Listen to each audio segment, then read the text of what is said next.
Welcome to HS24 news. నేను జగదీష్. ఇక details చూస్తే రాష్ట్ర వ్యాప్తంగా నేటి నుంచి 10వ తరగతి పరీక్షలు ప్రారంభమయ్యాయి. ఈ పరీక్షలకు రాష్ట్ర వ్యాప్తంగా మొత్తం విద్యార్థులు 6,49,884 మంది హాజరయ్యారు. వారిలో బాలురు 3,36,225 మంది కాగా బాలికలు 3,13,659 మంది ఉన్నారు. మొత్తం 3,450 పరీక్షా కేంద్రాలను 156 ఫ్లయింగ్ స్క్వాడ్లు పర్యవేక్షించాయి. 163 సమస్యాత్మక కేంద్రాలుగా గుర్తించారు. అన్ని పరీక్షా కేంద్రాలను మొబైల్ రహితంగా ప్రకటించారు. అయితే చీఫ్ సూపరింటెండెంట్కు మాత్రమే పరీక్షా కేంద్రంలోకి మొబైల్ తీసుకువెళ్లే అవకాశం ఉంటుంది. గంజాయి మాదక ద్రవ్యాల స్మగ్లర్ల ఆర్థిక మూలాల్ని దెబ్బతీయడంపై Eagle elite anti narcotics group for law enforcement గురిపెట్టింది. స్మగ్లింగ్ ద్వారా వారు కూడబెట్టిన అక్రమాస్తులు ఎక్కడెక్కడ ఎవరెవరి పేరిట ఉన్నాయో గుర్తించి వాటిని జప్తు చేస్తోంది. దీనికోసం ఆర్థిక విచారణ చేస్తోంది. కనీసం 100 మంది అక్రమార్కుల విషయంలో ఈ తరహా చర్యలు తీసుకోవాలని లక్ష్యంగా నిర్దేశించుకుంది. కూటమి ప్రభుత్వం వచ్చాక గత 9 నెలల వ్యవధిలో నమోదైన ప్రతి గంజాయి కేసులోనూ ఫైనాన్షియల్ ఇన్వెస్టిగేషన్ చేయిస్తున్నారు. దీనిపై ఇప్పటికే అన్ని జిల్లాల్లోని ఎస్పీలు, డిఎస్పీలు, SHOలకు ఈగల ఆధ్వర్యంలో శిక్షణనిచ్చారు. నమోదయ్యే ప్రతి కేసులోనూ స్మగ్లర్లకు సంబంధించిన ఆర్థిక మూలాలను వెలికి తీస్తాం, వారి ఆస్తులన్నీ జప్తు చేయిస్తాం, భవిష్యత్తులో ఇది మరింత ఉధృతమవుతుంది అని ఈగల్ విభాగాధిపతి ఆకే రవికృష్ణ తెలిపారు. ముంబై నటి కాదంబరి జత్వానీకి మహిళా ఐక్యవేదిక మద్దతుగా నిలిచింది. జత్వానీపై పెట్టిన తప్పుడు కేసులు ఎత్తివేయాలని, మహిళలపై వేధింపుల కేసులు త్వరితగతిన పరిష్కరించాలని మహిళా ఐక్యవేదిక డిమాండ్ చేస్తుంది. ఈ సందర్భంగా నటి జత్వానీ మాట్లాడుతూ తన మీద పెట్టిన తప్పుడు కేసులు వెంటనే ఎత్తివేయాలని కోరారు. ముఖ్యమంత్రి చంద్రబాబు, హోంమంత్రి వంగలపూడి అనిత తనకు న్యాయం చేయాలన్నారు. నేను, నా కుటుంబం ఎన్నో సమస్యలు ఎదుర్కొంటున్నాం, నా కుటుంబం ఎన్నో వేధింపులకు గురైంది, నా మీద ఎన్నో తప్పుడు కేసులు పెట్టారు, వాటన్నింటినీ వెంటనే తీసివేయాలని ప్రభుత్వానికి విజ్ఞప్తి చేస్తున్నానని జత్వానీ అన్నారు. దేశంలో పెరిగిపోతున్న కుల రాజకీయాలపై కేంద్ర మంత్రి, బీజేపీ సీనియర్ నేత నితిన్ జయరామ్ గడ్కరీ అసంతృప్తి వ్యక్తం చేశారు. నాగ్పూర్లో జరిగిన ఓ కార్యక్రమంలో పాల్గొన్న ఆయన కులం గురించి మాట్లాడే వారిపై మండిపడ్డారు. కులం పేరెత్తితే కొడతానంటూ వ్యాఖ్యానించారు. దీంతో ఈ కార్యక్రమానికి హాజరైన వారంతా ఒక్కసారిగా అవాక్కయ్యారు. ప్రస్తుతం అతని వ్యాఖ్యలు సోషల్ మీడియాలో వైరల్ అవుతున్నాయి. చంద్రుడిపై పరిశోధనల కోసం చేపట్టే చంద్రయాన్ 5 మిషన్కు కేంద్రం ఆమోదం తెలిపినట్లు భారత అంతరిక్ష పరిశోధన సంస్థ ఇస్రో చైర్మన్ వి నారాయణన్ పేర్కొన్నారు. బెంగళూరులోని ఇస్రో కేంద్రంలో జరిగిన కార్యక్రమంలో ఆయన ఈ మేరకు వెల్లడించారు. 2023లో ప్రయోగించిన చంద్రయాన్ 3లో భాగంగా 25 కిలోల ప్రజ్ఞాన్ రోవర్ను జాబిల్లిపైకి తీసుకువెళ్లామని పేర్కొన్నారు. ఈసారి మాత్రం చంద్రయాన్ 5 ద్వారా 250 కిలోల రోవర్ను చంద్రుడి ఉపరితలంపై ల్యాండ్ చేస్తామన్నారు. జపాన్తో కలిసి ఈ ప్రాజెక్టును చేపడతామని ఆయన తెలిపారు.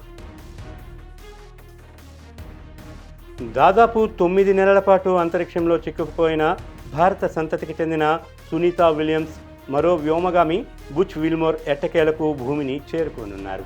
మరికొన్ని గంటల్లో వారు తిరుగు పయనం ప్రారంభం కానుంది. అమెరికా కాలమానం ప్రకారం మంగళవారం సాయంత్రం 5:57 అదే భారత కాలమానం ప్రకారం బుధవారం ఉదయం 3 గంటలకు వారు భూమి మీద ల్యాండ్ అవ్వనున్నారు. తాజాగా ఈ విషయాన్ని నాసా ప్రకటించింది.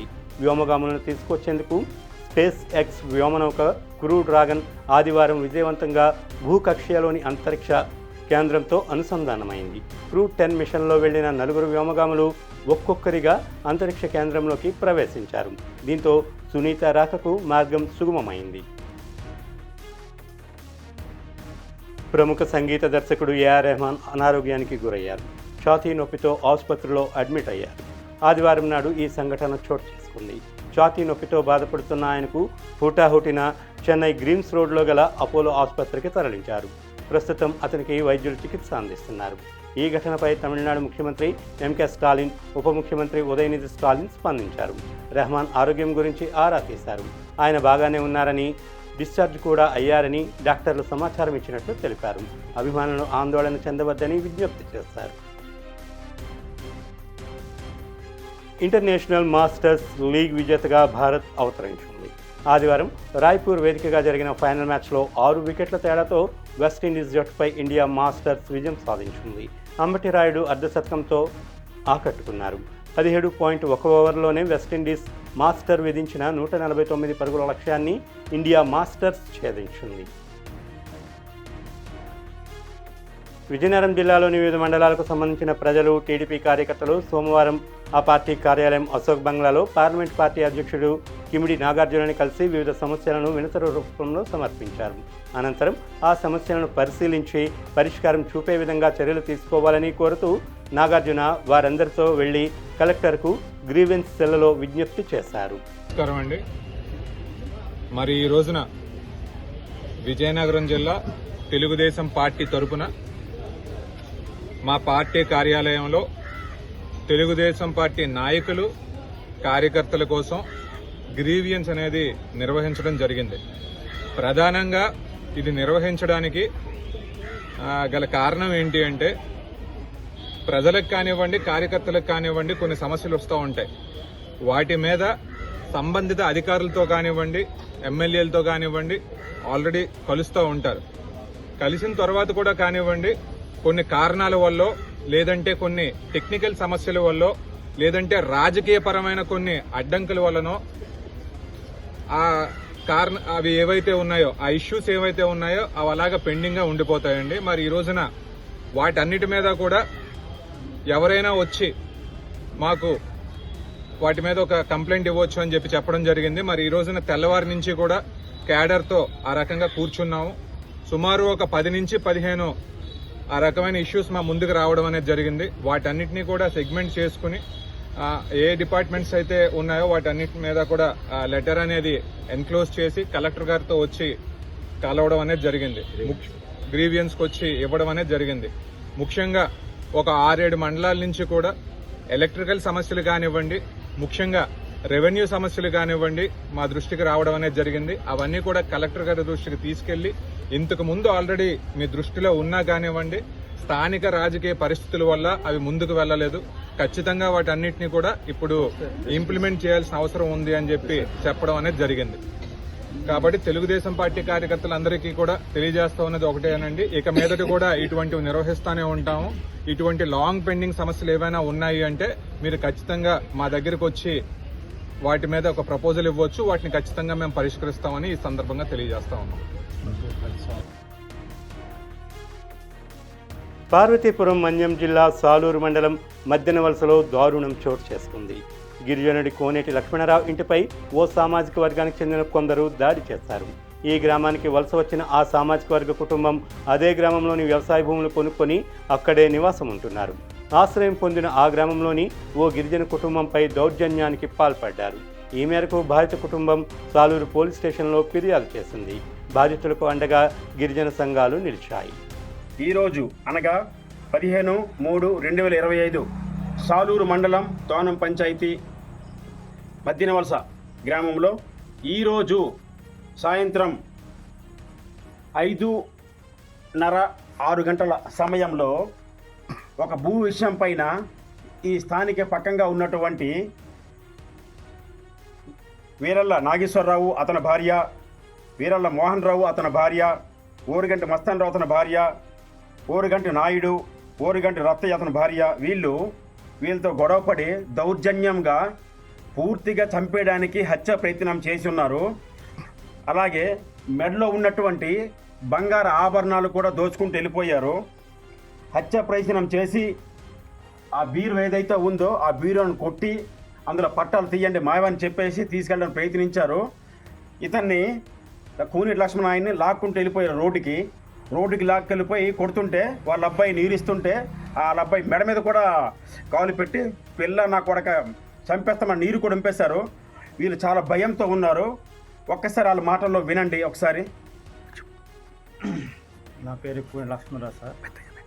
నేను నార్మల్గా బాగానే ఉన్నాను. వచ్చేసి మా పొలంలో గట్టులపై వచ్చి పైపులు తవ్వేసి మట్టి మొత్తం లాక్కుని పోతుంటే అడిగాను సార్, ఏముంది ఇలా ఉంది అని అడిగితే, నువ్వు దగ్గరుండి తవ్వించు, నేను దగ్గర తవ్విస్తాను, నీ అంతా నీవే పాకేసావు కదా, హద్దు దాటేసి నా మట్టి తవ్వుతున్నావు, నీ హద్దు నువ్వు పాతుకొని అడిగితే నేను ఇప్పుడు మాట్లాడేసి నాకు రచ్చగొట్టి కోది నా కొడుక కొండ కొడుకు అని కూడా తిట్టాడు. తిడితే అదే నేను ఒకటి అడుగుతాను నీ ఒకటి అడుగుతున్న వేటి అని అడిగితే నాకు తోసాడు సార్. నాకు తోసి నేను అతనికి మేడం తోసాను. తోసి సైలెంట్గా ఉన్నట్టుండి నాకు మీద కొట్టాడని చేసి వాళ్ళ జనాల్లో తీసుకొచ్చి నా మీద హత్య ప్రయత్నం చేసి కర్రలో రాళ్ళతో కొట్టించి నా పిల్లల మీద మెడపై చైన్లు గొలుసులు నాపై ఉన్న చైన్ కూడా లాక్కున్నారు. అలాగే సెల్ కూడా లాక్కొని పోయారు. అవన్నీ చేసి వీడియో తీసింది కూడా డిలీట్ చేసి మొత్తం కూడా చేశారండి. ఆ రకంగా చేసి నన్ను రోడ్డుపై తీసి హత్య చేసి నన్ను నచ్చినగా ఒళ్ళలో కమిలిపోయినట్టు గుద్దేసి నా పిల్లలకి నా భార్యలకు కూడా కొట్టేసి లాక్కుని పారిపోయారండి. ఎవరు అది ఫస్ట్ ఆఫ్ ఆల్ వచ్చి హత్య ప్రయత్నం చేయండి. ఫస్ట్ ఆఫ్ ఆల్ వీర నాయస్లో వచ్చి నా కర్రతో కొట్టాడు సార్. నేను అశ్రద్ధగా ఉన్నాను. బ్యాక్ సైడ్ వచ్చి పామెల కర్రతో కొట్టాడండి. తర్వాత ఆ మోహన్ రావు అనేసి అతను తమ్ముడు కూడా వచ్చి నన్ను కొట్టారు. అలాగే ఒకరిని కొట్టేసి మా ఆవిడ ఇంట్లో దూరిపోయి తలుపులు అన్నీ కూడా పగలగొట్టి ఆ భూమిలోని పాస్బుక్ కూడా ఇచ్చే మనిషి కూడా హత్య దౌర్జన్యం చేశారు. చేసి ఆ సెల్లో ఉన్న రికార్డు మా భయంకి మేము రికార్డ్ చేస్తే ఆ సెల్లను తీసుకొని అందరూ ఆడలు వచ్చి మా ఆవిడ నేల తిరిగేసి మట్టేసి కూడా మరి సెల్ లాక్కొని వెళ్ళి వీడియో డిలీట్ చేసి ఏమీ లేని మా సాక్ష్యం ప్రూఫ్ లేనట్టు చేసి వాళ్ళంచి అలా చేశారండి. మాకు అయితే మాకు ఇటువంటిది మాకు న్యాయం జరగముందే మేము ఉండేది అడవిలో ఉన్నట్టున్నాం సార్. మేము పేద గిరిజనులు సార్. మాకు అక్రమం చేసి నా భూమి కూడా లాక్కోవాలని ప్లాన్ చేశారు. నన్ను చంపేసి గొయ్యిలో కూడా పాతేసి వెళ్ళిపోతాం నేను దిక్కున చెప్పు కూడా ఛాలెంజ్ కూడా చేశారు. ఆ రకంగా చేసి మా భయాందోళనతో ఉన్నాం సార్. రాత్రి కూడా మేము బయటకు వెళ్ళిపోయే అంత భయంతో ఉన్నాం సార్. మాకు కూడా రక్షణ కల్పించి ఇది న్యాయం చేయాలి సార్ మాకు. ఇవి ఇప్పటివరకు ఉన్న అప్డేట్స్. మరిన్ని అప్డేట్స్ కోసం keep watching HS24 news. Please share, subscribe and like.